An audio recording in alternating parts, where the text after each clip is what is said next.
ఏ విధంగా ఏరులై పారుతా ఉందో మీడియా మిత్రుల సమక్షంలో మీడియా మిత్రుల సాక్షిగా ఇబ్రహీంపట్నంలో ఆ తయారీ కేంద్రం దగ్గరికి వెళ్ళి అక్కడ ఉన్న పరిస్థితులన్నీ కూడా మీడియా మిత్రుల సమక్షంలో బాహ్య ప్రపంచానికి నేను ఆ రోజున తెలియజేసిన దరిమిల రాష్ట్రం మొత్తం కూడా ఆ నారావారి సారా ఏ విధంగా బ్రాందీ షాపుల్లోకి వెళ్తా ఉంది, బ్రాందీ షాపుల నుంచి ప్రతి గ్రామంలో ఉన్న బెల్ట్ షాప్కి ఏ విధంగా వెళ్తా ఉంది, ఆ బెల్ట్ షాపుల ద్వారా ప్రతి గడపకి కూడా డోర్ డెలివరీ ఏ విధంగా జరుగుతూ ఉందనేది ఒక బాధ్యత గల పౌరుడిగా, ఒక బాధ్యత గల వ్యక్తిగా, ఒక బాధ్యత గల ప్రతిపక్ష పార్టీకి సంబంధించిన ఒక నాయకుడిగా ఆ రోజున రాష్ట్ర ప్రభుత్వాన్ని, చంద్రబాబు నాయుడిని, లోకేష్ని ప్రశ్నించా. ఆ ప్రశ్నించిన పరిస్థితుల్ని మీడియా మిత్రులందరూ కూడా సాక్షి ఆ రోజు. ఆ తర్వాత ఏ విధంగా ఈ కేసుని డైవర్షన్ పాలిటిక్స్ డైవర్ట్ చేయాలన్న రూపంలో చంద్రబాబు నాయుడు, లోకేష్, ఈ ప్రభుత్వంలో ఉన్న పెద్దలందరూ కూడా కలిసి ఇబ్రహీంపట్నంలో జరిగితే ఇబ్రహీంపట్నంలో అద్దేపల్లి జనార్దన్ అతని సంబంధించిన వాళ్ళు చేస్తే జోగి రమేష్ అనే వ్యక్తి ఇబ్రహీంపట్నం కదా, ఈ డైవర్షన్ తీసుకెళ్లి జోగి రమేష్ని ఈ కేసులో ఇరికించాలి అని చెప్పేసి 20 రోజులుగా కథ, screen play, direction, action Chandrababu Naidu, Lokesh అసలు ఇంతగా దిగజారిపోయి అసలు ఇంతగా దిగజారుతారా మీరు? ఈ స్థాయిలో జోగి రమేష్ని బదనామా చేయాలా, వైఎస్ఆర్ కాంగ్రెస్ పార్టీ మీద నింద వెయ్యాలా? నా హృదయాన్ని గాయపరిచారు, నా వ్యక్తిత్వ జీవితం మీద బురద జల్లే కార్యక్రమానికి ఈ ప్రభుత్వం శ్రీకారం చుట్టింది. చంద్రబాబు నాయుడు, లోకేష్ శ్రీకారం చుట్టారు.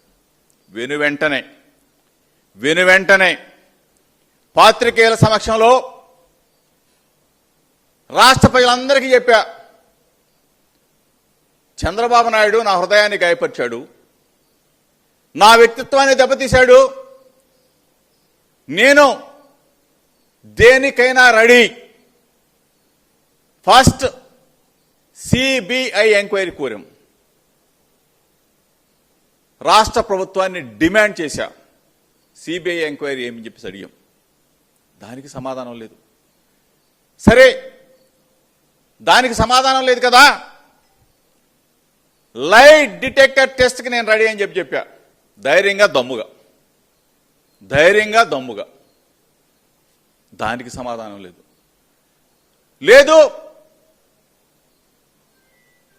నా భార్యాబిడ్డలను తీసుకొని తిరుమల వెంకన్న సన్నిధికి వస్తా, చంద్రబాబు నాయుడు కుటుంబం, లోకేష్ కుటుంబం తిరుమల వెంకన్న సన్నిధి దగ్గరికి వచ్చి ప్రమాణం చేద్దామని చెప్పా.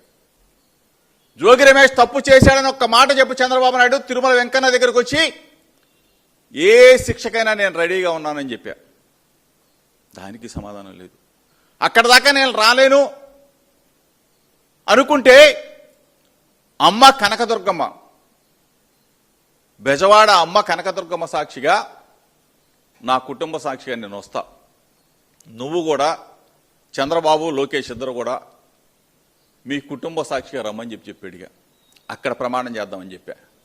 అక్కడికి రాలేదు. తిరుమల రాలేము, బెజవాడ అమ్మ కనకదుర్గమ్మ దగ్గరికి రాలేము అని అంటే నేనే నా కుటుంబం, నా భార్య బిడ్డలను తీసుకొని చంద్రబాబు నాయుడు గారి ఇంటికి వస్తాం. భగవద్గీత తీసుకొని జోగి రమేష్ ఈ నకిలీ మద్యం కుంభకోణంలో ఉన్నాడని ఒక్క మాట చెప్పు చంద్రబాబు నాయుడు, ఏ శిక్షకైనా నేను రెడీగా ఉన్నానని చెప్పా. దానికి సమాధానం లేదు. ఇవన్నీ అయిన తర్వాత వర్ల రామయ్య, పల్లా శ్రీనివాస్ ఒకరోజు వాళ్ళ ఆఫీసులో చర్చలు జరిపిన తర్వాత చంద్రబాబు నాయుడుతో బయటకు వచ్చి జోగి రమేష్ తిరుమల అంటాడు, జోగి రమేష్ అమ్మ కనకదుర్గమ్మ దగ్గరికి అంటాడు, Jogi Ramesh light detector test అంటాడు. ఇవన్నీ కాదు, నార్కో ఎనాలిసిస్ టెస్ట్కి సిద్ధమా అని ప్రశ్నించారు. ప్రశ్నిస్తే నేను ఒకటే చెప్పా, నార్కో ఎనాలిసిస్ టెస్ట్ కూడా నేను సిద్ధమే. సిబిఐ అడిగా, దానికి సమాధానం లేదు. లైట్ డిటెక్టర్ టెస్ట్ అడిగా, దానికి సమాధానం లేదు. నార్కో ఎనాలిసిస్ టెస్ట్ అడిగా, దానికి సమాధానం లేదు.